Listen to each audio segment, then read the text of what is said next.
আজ মাঝরাত থেকেই ব্লগটা শুরু করলাম।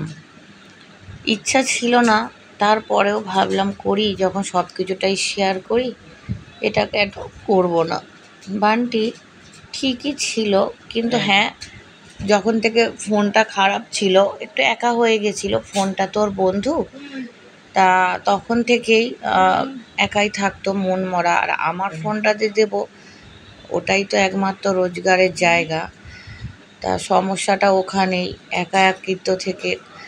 আর ও প্রায় সারা রাতই জেগে থাকে, ঘুমায় না, চোখ চেয়ে শুয়ে থাকে। আর এটাই ওর জন্য খারাপ, ঘুমানোর চেষ্টা করাই, কিন্তু ও তো বাচ্চা নয়, ও একটা 18 বছরের ছেলে, হয়তো দেখলে মনে হয় বাচ্চা। তা হঠাৎ করেই ওর পুরনো রোগটা আবার দেখা দিল। সারাদিন ঠিকই ছিল, একটু লেটে উঠেছিল আজকে, যেটা 1টা, 12:30, 1টা হয়, সেটা আজকে 2টো বেজে গেছিলো। তা খাওয়া দাওয়া, রান্না তো হয়ে গেছিলো, খাওয়া দাওয়া করিয়ে দিয়েছিলাম। ঠিক 8টার দিক থেকে হঠাৎ বলল, মা, আমার চোখের সামনে সব অন্ধকার, আমি কিছু দেখতে পাচ্ছি না। হ্যাঁ, ওর যখনই এই অ্যাটাকটা আসে, ও এটাই বলে যে মা, আমি কিছু দেখতে পাচ্ছি না। তখনই আমি বুঝে গেলাম যে এটা অতিরিক্ত টেনশান থেকেই অ্যাটাকটা ওর আসে। অনেক কিছু মনের মধ্যে ভাবে, কষ্ট পায়।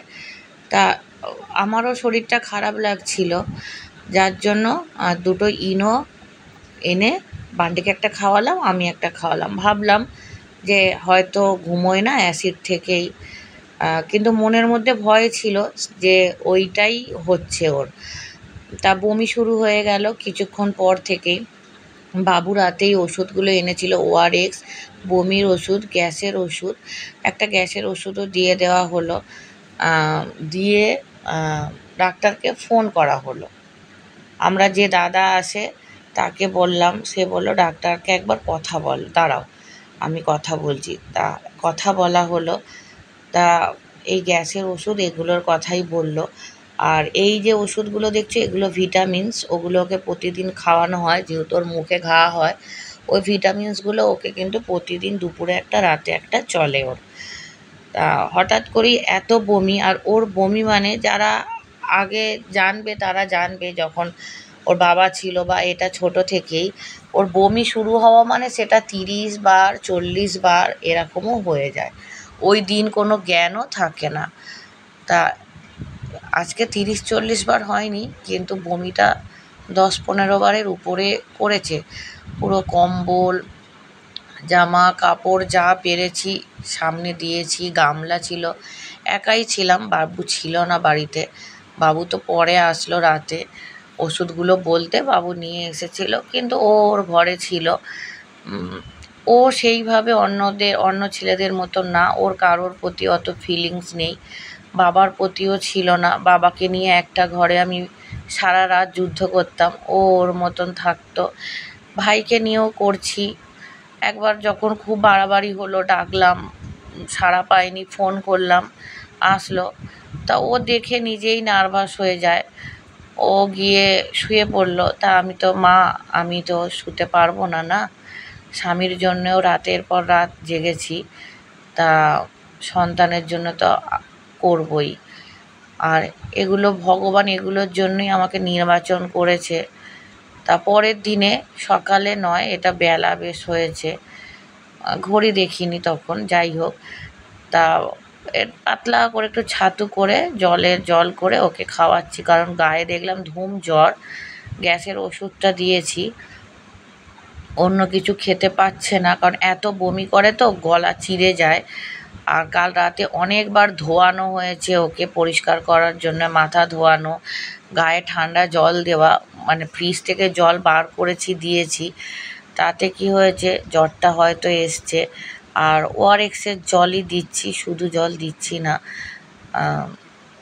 আর ওকে ওই ছাতু একটু একটু করে দিয়েছি, বারে বারে, মানে অনেকক্ষণ ছাড়া ছাড়া একবারে দিইনি।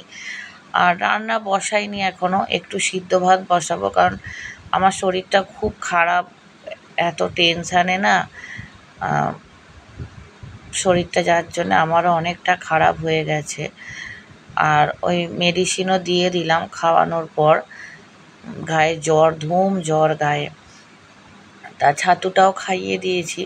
ছাতুটা খাওয়ানোর পর থেকে কিন্তু খুব সুন্দরভাবে অনেকক্ষণ ঘুমিয়েছিল, সারাদিনই ঘুমিয়েছিল। আমিও সিদ্ধ ভাত করে আমিও কিন্তু ঘুমিয়ে পড়েছিলাম, কারণ সারা রাতই জাগা। আর আমার যে কাজের জন্য, ফোনের কাজের জন্য আমাকে কিন্তু সারা রাতই জাগতে হয়। আর কি বলতো, এই যে রোগটা বান্টির যেটা হয়, এটা আমরা যখনই হয় আমরা কেউ একা সামাল দিতে পারি না গো। আর এই মুহূর্তে আমি একা। কিন্তু হ্যাঁ, দাদাভাইকে সারা রাত ডেকেছি যে তুমি আমার সাথে থেকো, কেউ থাকুক না থাকুক। আর তোমরা আগের ভিডিওতেও মানে একজন বলেছো যে ওকে গায়ে কম্বল দাও, এটা একদমই পাতলা গো। আর এটা ছাড়া বান্টি আমার ঘুমোতেই পারবে না। তুমি এটা ছাড়া অন্য কিছু দেবে তো বান্টি চেঁচাবে, এইটা দিলে ওর শান্তি। যে জিনিসগুলো ওর বাবা ইউজ করতো ও মনে করে সেগুলোই আমার। আর এই কম্বলটা পাতলা, কোনো অসুবিধা হয় না। আর দেখো, বান্টির ফোনের জন্যই খুব টেনশান করতো একা থাকতো বলে। এটা আমার অনেক আগের ফোন, মানে আমার ইউটিউবে আসার আগের ফোন। তো এই ফোনে কোনো স্পেস ছিল না, যার জন্য আমি ইউটিউবে আসতেও পারছিলাম না। একটা ফোন কিনে এসেছিলাম, তো এটা খাটের তলায় পড়েছিল। এটাকে সারাতে দেওয়া হয়েছিল, 1000 টাকা বলেছিল, কিন্তু 1200 টাকা নিল। কিন্তু জানি না কতটা কি ঠিক সারানো হলো কি হলো, কিছু বুঝতে পারছি না। ওটা চার্জে দিয়েছি, পরের ভিডিওতে অবশ্যই তোমাদের দেখাবো। আর শুয়ে পড়েছিলাম গো। বান্টিকে কত করে ডাকলাম, ওর গরম গরম একটু ভাত খাইয়ে দিই না, ওর তো চোখে ঘুম ভর্তি। তাই জন্য আমিও ওর পাশে শুয়েছিলাম। আর এদিকে দেখো আমার মিকি সোনা কাল রাতে কি ভয় পাচ্ছিল। ওর বাবা যখন বমি করতো রাতে, ভয়ে ছুটে ছুটে পালাতো, তেমন কালকে যখন বান্টি বমি করছিল, কেউ বমি করলে মিকি খুব ভয় পায়, বারবার বাইরে চলে যাচ্ছিল, আবার কখনো বান্টির কাছে ছুটে আসছিল। ও একটু ঘুমোচ্ছে, ওকে কিন্তু খেতে দিয়ে দিয়েছি। ও কিছুটা খেয়েছে, কিছুটা রেখে দিয়েছে। 3টে বেজে গেছে, আলু সিদ্ধ ভাত করেছি। আর কিছুই করতে পারিনি, কারণ বান্টি যেই ওর কাছ থেকে সরে যাচ্ছি। এমনিতে তো বান্টি খুব একটা কথা বলে না, খুব কম কথা বলে, হাসে। আর আজকে বাথরুমে গেছিলাম, দেখছি বাথরুম থেকে খুব চিৎকার করছে, মা মা মা মা মা করে খুব চিৎকার করছে। আমি শুনতে পাচ্ছিলাম। আমি আর কাচাকুচি কিছু করিনি, অনেক জামা কাপড় সব বমির বেরিয়েছে। এখনও বেডশিটটাও মানে বিছানার চাদরটাও পাল্টাতে পারিনি, কারণ ওকে তোলাই যাচ্ছে না, শরীরটা খুব দুর্বল। এবার নিজেই বেলায় বলছিলাম আমি একটু একটু করে ঠিক হচ্ছি।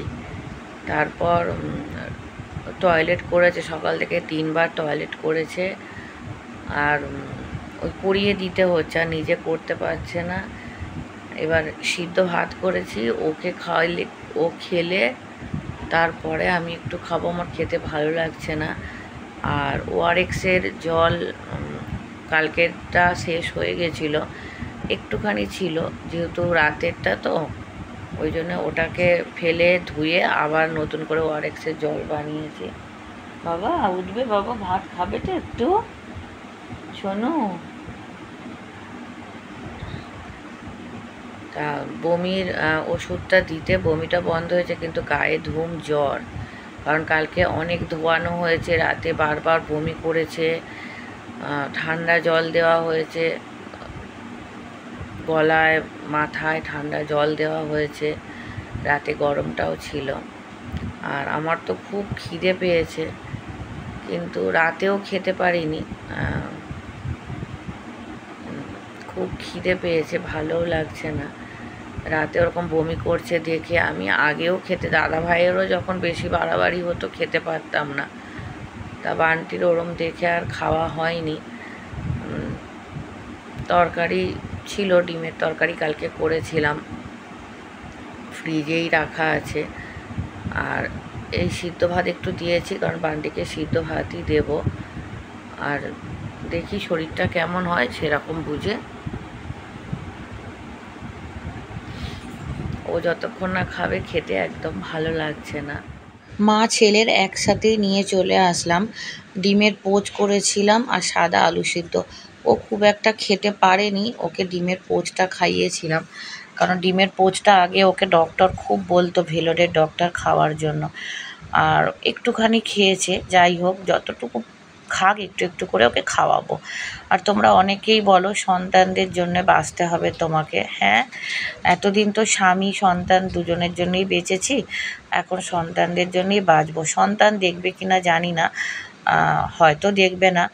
আর ছোট সন্তানটার জন্য আমাকে বাঁচতে হবে। আর এমন স্ত্রী ছিলাম, কখনো স্বামীকে ছেড়ে চলে যাব ভাবিনি। তার অসময় হোক, দুঃসময় হোক, ভালো সময় হোক, ছিলাম পাশে। আর এমন মাও হব না যে নিজের স্বার্থের জন্য, নিজের সুখের জন্য সন্তানকে ছেড়ে পালাবো, এটাও হব না। বাঁচবো সন্তানদের জন্যই বাঁচবো, ওদের নিয়েই বাঁচবো। আর যদি কখনো ভুল করি ওদের জন্যই করব, যদি ঠিক করি ওদের জন্যই করব। তা যাই হোক, সবাই ভালো থেকো, আমার বান্টি সোনার জন্য প্রার্থনা।